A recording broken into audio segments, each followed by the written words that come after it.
Dear Mr. Holmes, please let me thank you one more time for your help in solving the case of the Turkish medallion. I'm sure that if the story could go public, the whole country would be as grateful as I am to you. As you may have surmised, I have a very urgent and confidential matter which requires your immediate assistance. You probably are aware that we are going to celebrate the birthday of a very important person, a member of the government. I can't mention their name in this letter for obvious reasons.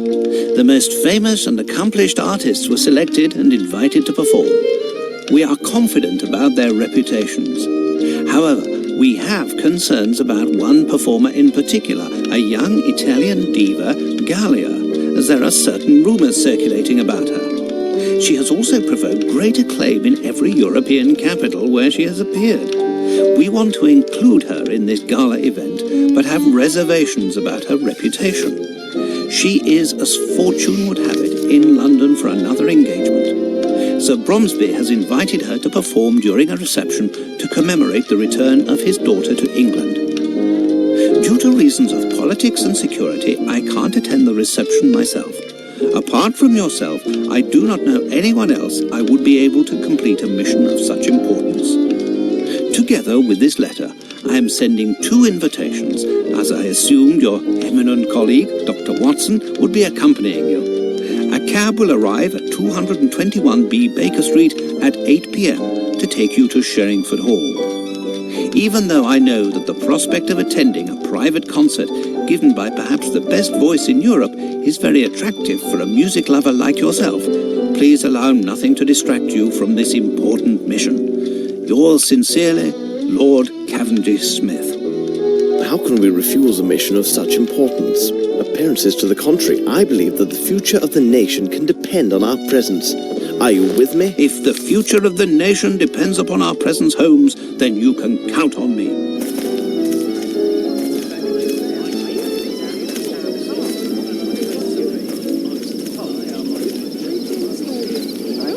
Please come right in. According to the request of Lord Cavendish Smith, during the dinner you'll be seated together. What do you know about Sir Bromsby, Holmes? I have never met the man, and I do not follow what is written in the newspapers. However, I can tell you that Sir Bromsby is a man of approximately 50 years old, tall in stature. He is impulsive and may be prone to violent outbursts. He is of low birth, has few intimate friends, and does not like women.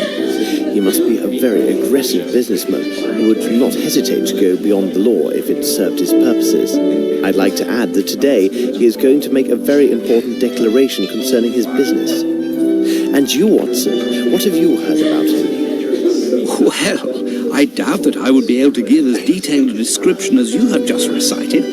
Holmes, how can you say you do not know the man and give such an account?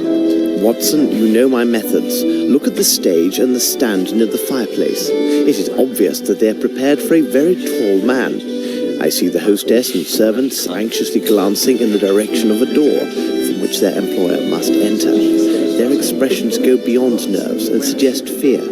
Only a violent and unpredictable man can cause such anguish. Now look at the guests. The men present at this party are mainly composed of military officers and rich entrepreneurs. All of them are in their 50s and are clearly business associates, so I decided that he is of their age. Furthermore, to have risen as rapidly as he has in this society, Sir Bromsby would have to be a very ruthless and intelligent businessman. The women present reveal much. Beautiful women and young girls, all neatly but rather cheaply dressed. Watson, look more carefully. There are no chaperones. No ladies would appear in public without suitable escort, I assure you. They stare at the youngest gentleman to find a convenient cavalier and cluck like chickens at the smallest idiocy. In short, a man who would invite only business associates and women of the lower classes to the birthday party of his only child must have few friends, rather poor taste in women, and little regard for his daughter. Another item of note, but not the least, observe that group of men speaking very quickly. It's a group of reporters armed with their notebooks gathered together now that the time of the address is coming. These are not the society reporters for the Times sent to cover a gala birthday party. These are the regular reporters who had come only to gain news about the future of the Bromsby Empire. I will conclude by saying that no man, except a lunatic, would accept such an arrangement of tables and furniture. Look quickly, Watson. I hear applause. Sir Bromsby is coming. Ladies and gentlemen, let me thank you all for attending this special reception. In fact, this moment is a turning point for many people.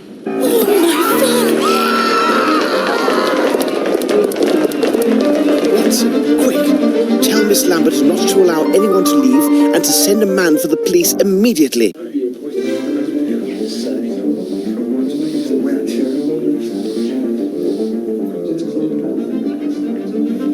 Excuse me, if I may. I am Sherlock Holmes. What do you wish to know? I must ask, who are you? I am the doctor from the village near the hall. Is he still breathing? He died instantly. Where is the bullet? It's still in the body. I must obtain police authorization to extract it. Thanks, Doctor. Never mind.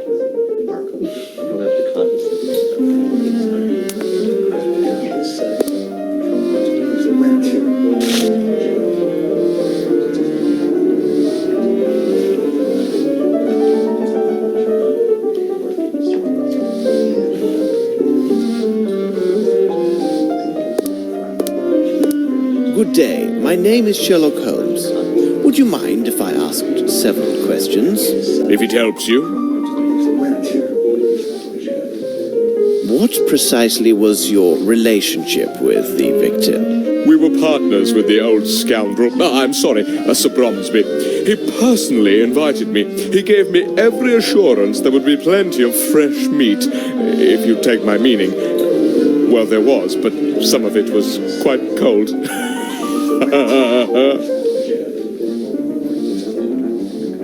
Were you an associate of the victim? Yes, he seems so much bigger when he's lying down rather than standing.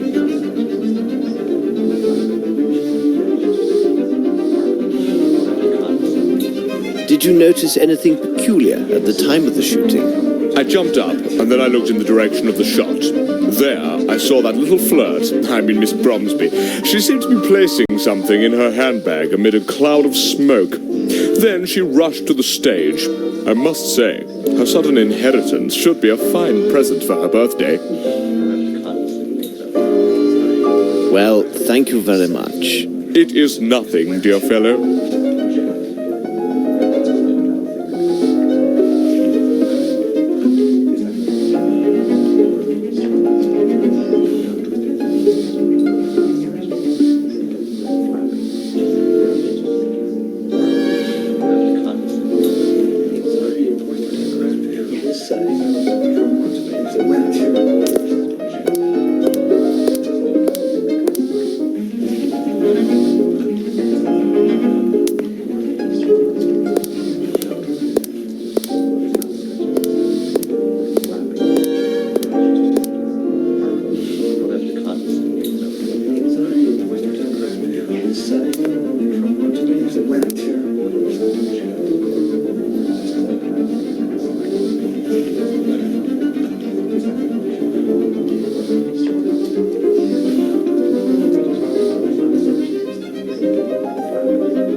The first handwriting is small and elegant. The second is hurried and forceful.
Seem the least bit alarmed. In India, I became quite familiar with the sound of gunshots. Therefore, their sudden occurrence does not alarm me as they would a woman or certain officers in attendance.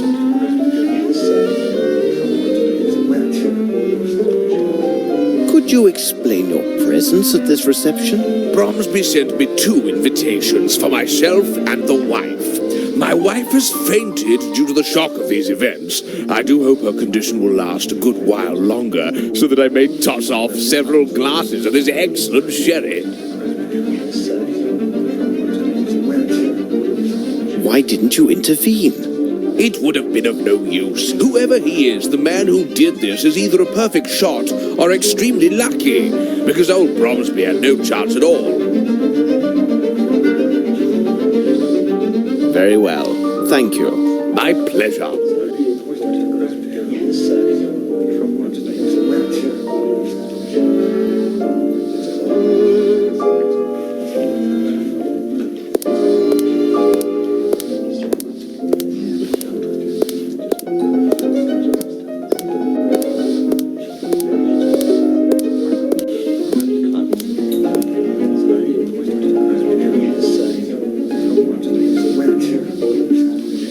That shot was dreadful, wasn't it? It's neither the first nor probably the last I shall hear in my life. Tell me, young man, are you a barman or not? Because I'm dying from thirst.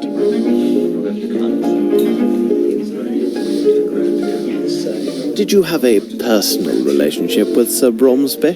What impertinence! I will answer questions of this nature only if the issue from my superiors or the authorities, and you, sir, are neither of those. Well, I must leave you now. All right, young man.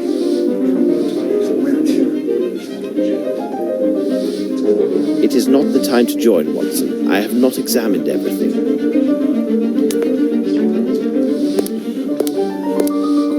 Excuse me, could you answer some questions? You're quite welcome.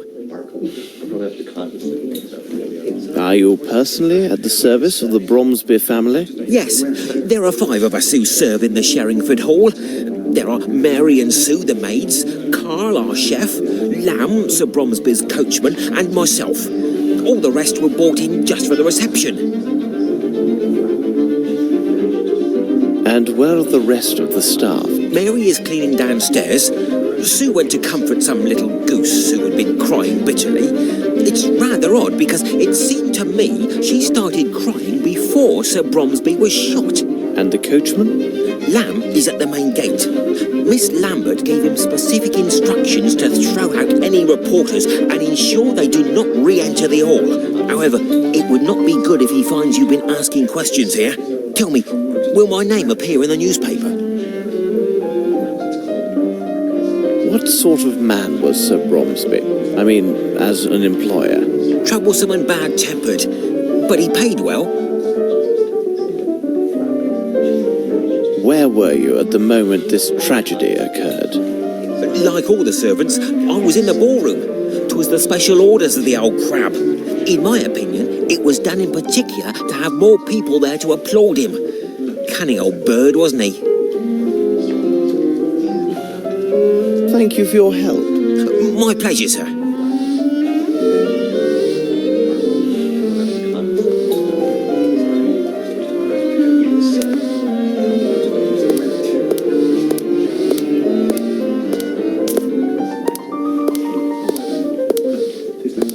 The handle is twisted down. It smells of gunpowder.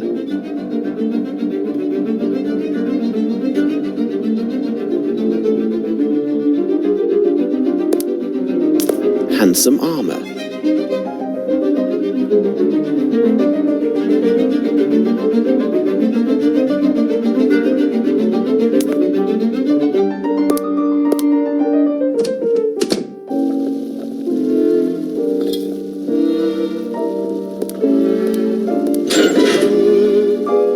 This is diabolically heavy.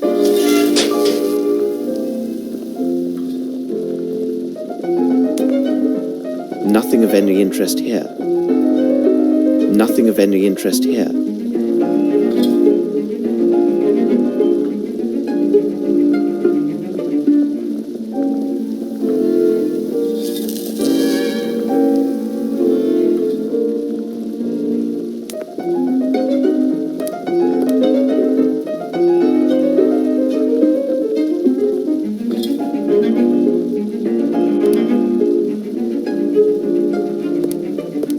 Nothing of any interest here.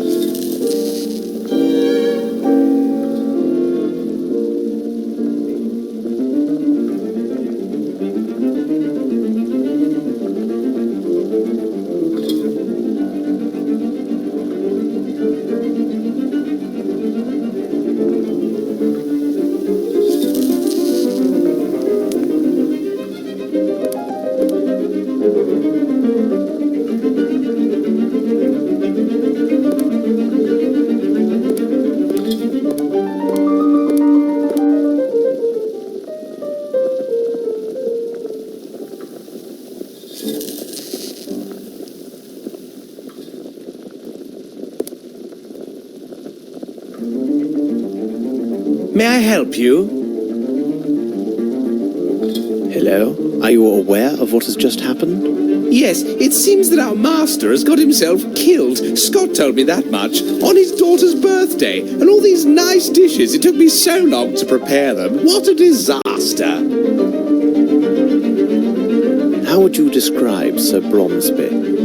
Well, as an employer, he was not easily satisfied, always insisting on some Indian or French dish. That old fowlet put it into Sir Bromsby's head that this Frenchman prepared better meals than the English.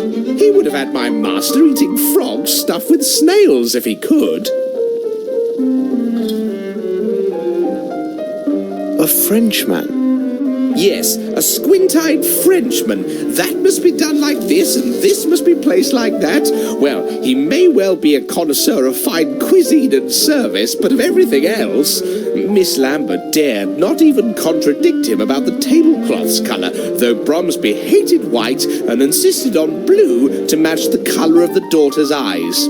And look how he placed the tables in the ballroom. I have never seen tables arranged in such a manner.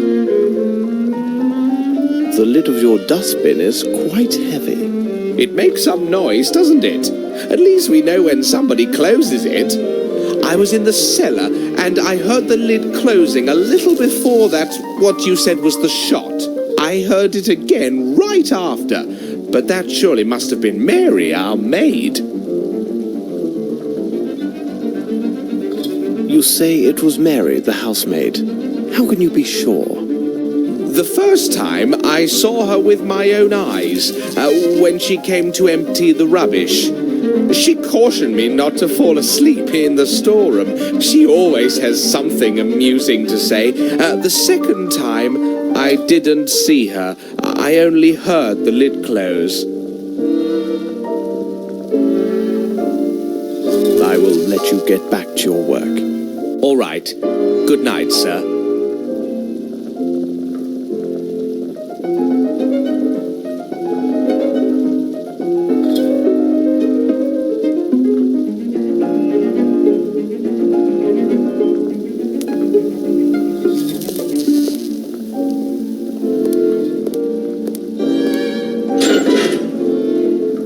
This is diabolically heavy.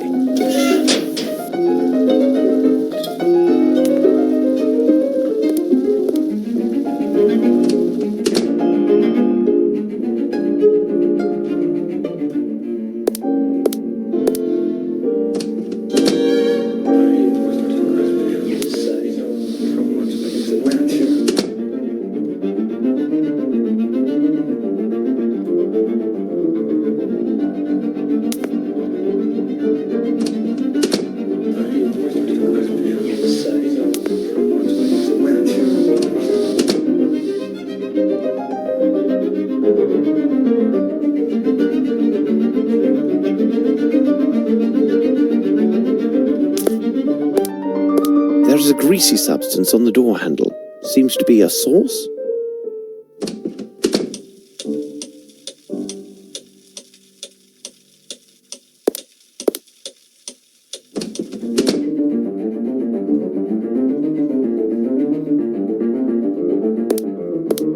I need something.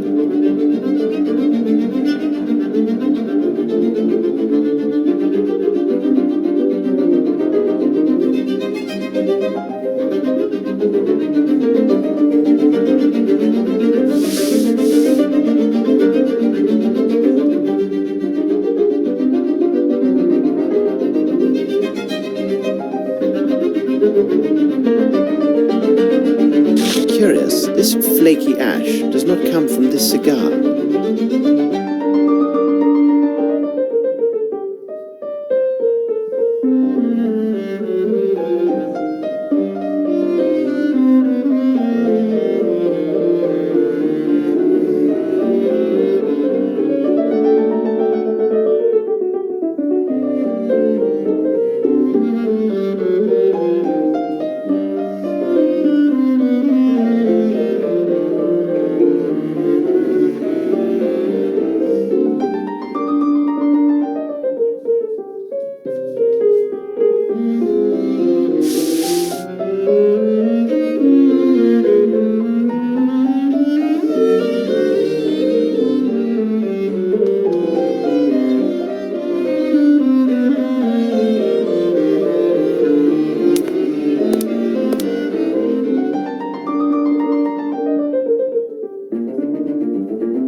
I need something. I need something. I need something.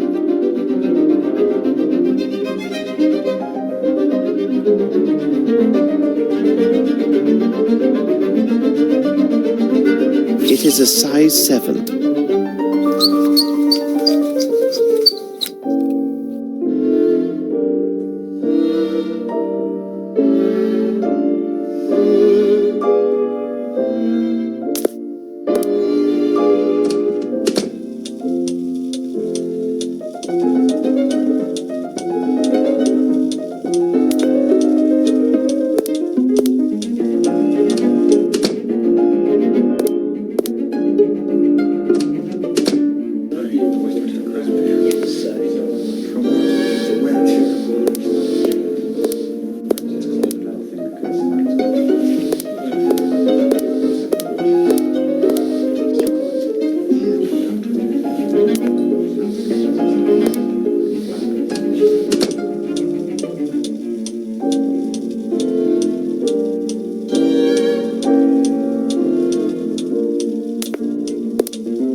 greasy substance on the door handle. Seems to be a sauce.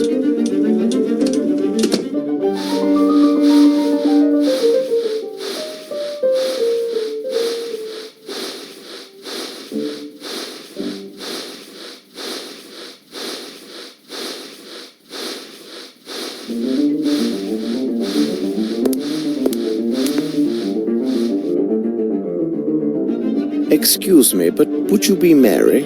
What do you want, mister? Did you go to the well during the reception? Yes, I went there once to empty my bucket, but that was before the dreadful shooting happened. Only once? I told you, only the one time. I even called out to that lout Carl not to fall asleep. Oh, he spends his time drinking in the storeroom, and I often find him asleep there. Oh, but please, sir, you won't mention any of that to Miss Lambert, will you? Did you hear the shot? Of course, I heard everything, but I didn't stop my work. Imagine that someone else had been killed and not my master. Oh, he would have given me a good talking to. What's happened here, on this carpet? An idiot from Hertford's turned over the fowl.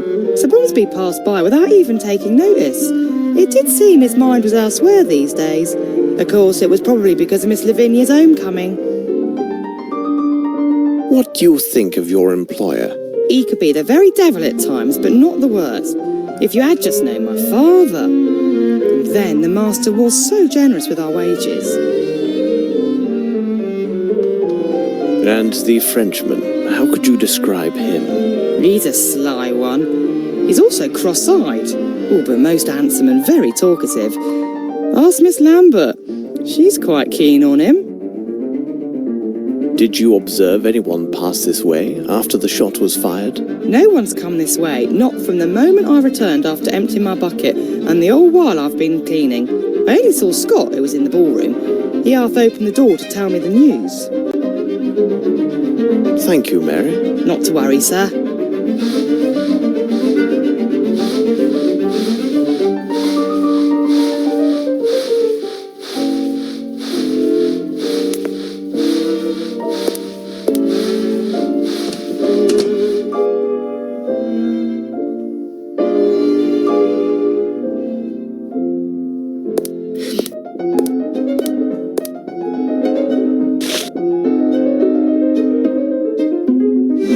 This is a woman's handwriting. What do all these annotations mean?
Please, sir, I have nothing to tell you. Everyone stands ready to accuse me of this foul deed. I have done nothing. I have only seen my father die before my very eyes on day of my majority.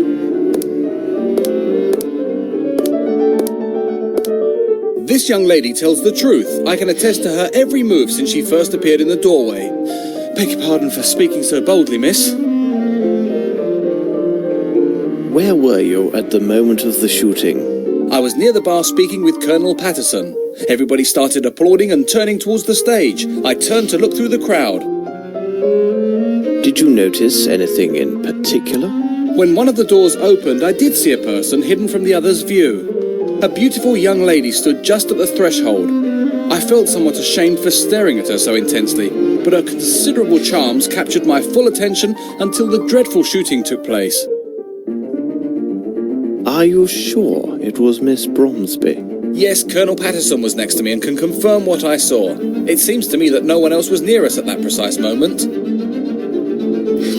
What is your reason for being here? I owe it to Colonel Patterson. We met each other several days ago at his club. He kindly persuaded me to accompany him.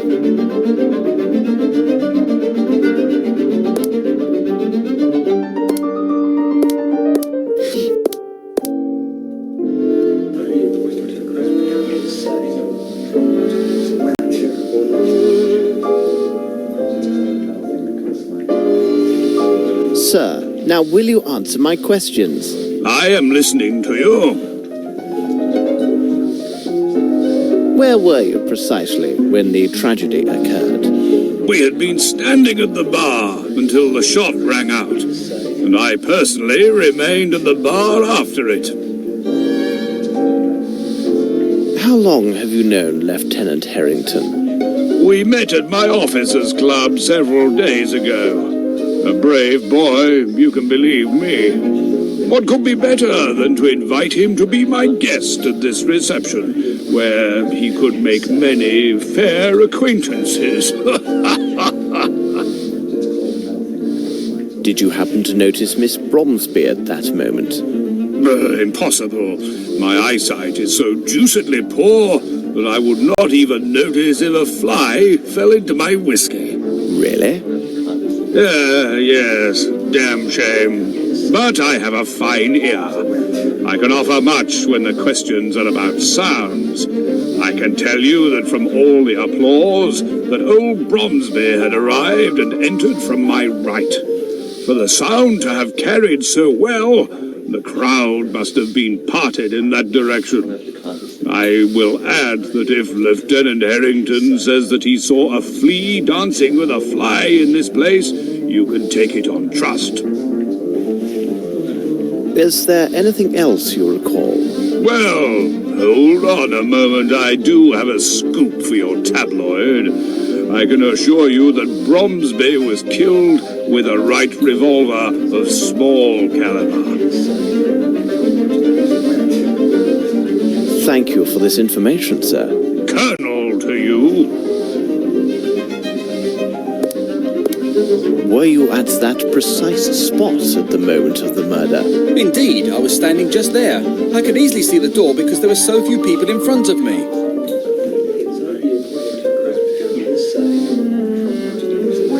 What did you do right after the shot was fired? I left the room as did almost everyone. I must leave now and make my excuses to Miss Lavinia for my behaviour, don't you think? Thank you for your help. It was not a problem.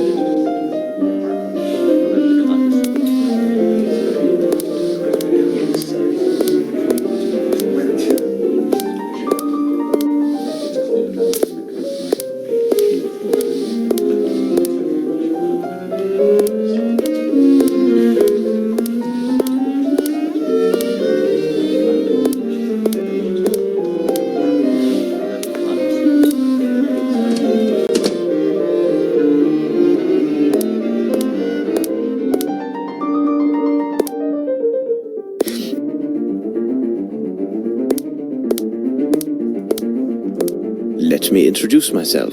I am Sherlock Holmes. Oh, Mr. Holmes, the infamous detective. We are heaven blessed by your presence. I am afraid I am still in shock. Whom do I have the pleasure of addressing? Oh, I forget myself. We haven't been properly introduced. I am Herman Grimble, advisor to the late Sir Melvyn Bromsby, and minority shareholder of Bromsby Enterprises. Tell us what you saw. I was behind Sir Bromsby when it all happened. I am sorry, but as such I could not see anything of interest. But I am convinced that Miss Lavinia had nothing to do with it. So you knew Sir Bromsby well, then? What a sad end for such a great man. We first met in India several years ago. That would have been before the birth of Miss Lavinia. We have been business associates and friends ever since that moment. What sort of man was Sir Bromsby? He was a man with strong character that at times seemed excessive. He was unyielding, but he was a good man. Have you any knowledge about the succession of his business interests? I believe that Sir Bromsby had drawn up his will with his attorney and friend Horace Fowlett. When it is read, we will know more about the specifics, but I can assure you that nothing therein would threaten Bromsby Enterprises. And where is this Mr. Fowlett? He must have been here, because he would have most certainly been invited. Although he is hardly a person of high society. Where could he be, I wonder? We have found Sir Bromsby's speech. There's something quite puzzling about it. Ah, you talk about the notes that I left for him. Sir Bromsby always improvised his speeches in public as well as in business. Nevertheless, it was still necessary to remind him about particular points. So I sometimes made notes for him on a sheet of paper. Hold on, he must have made that odd notation himself. It says something about a peasant and a snake. What could it mean? Did Sir Bromsby have any enemies? Oh, there are always those who envy a man who is successful in business. But to say that Sir Bromsby had enemies? No, I cannot think of anyone who would desire his death. According to many witnesses, Sir Bromsby seemed anxious. Well, he really was a little worried these days, but it was most certainly due to the strains associated with the reception, ensuring a good time for his guests and the happiness of his daughter. They have not seen each other in 6 years. Perhaps he could not see her in the room. Thank you very much. I am at your disposal. I beg you, please leave me. I will answer only to the authorities.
This room was rarely used. Everything else is in order.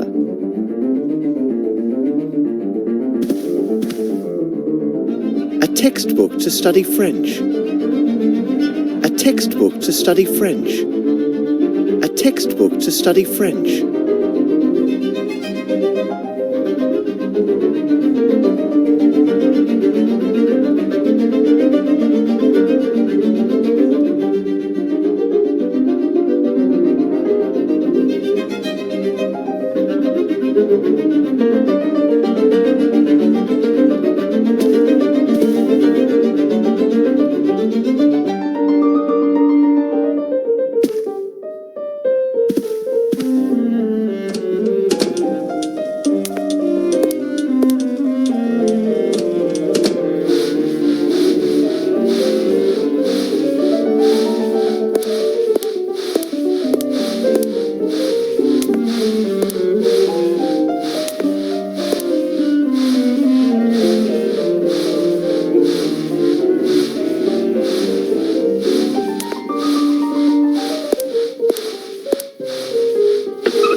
Tablecloths, yet they are shorter than the white ones used in the ballroom. Blue tablecloths, yet they are shorter than the white ones used in the ballroom.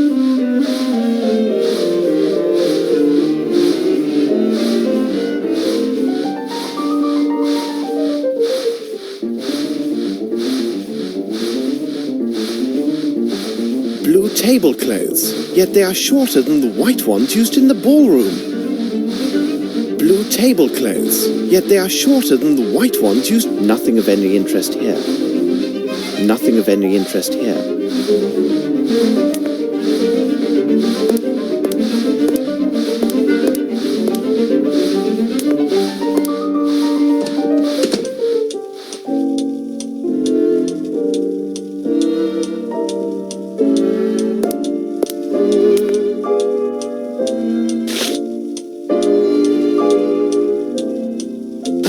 Caliber pistol, a Wright model.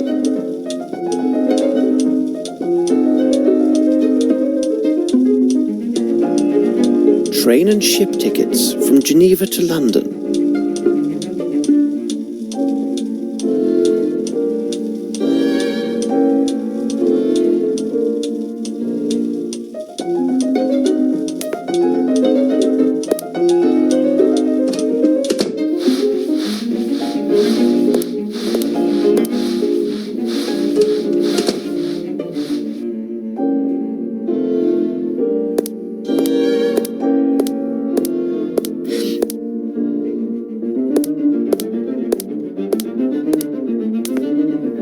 Please leave me. I will answer only to the authorities. I should reveal one of my hints.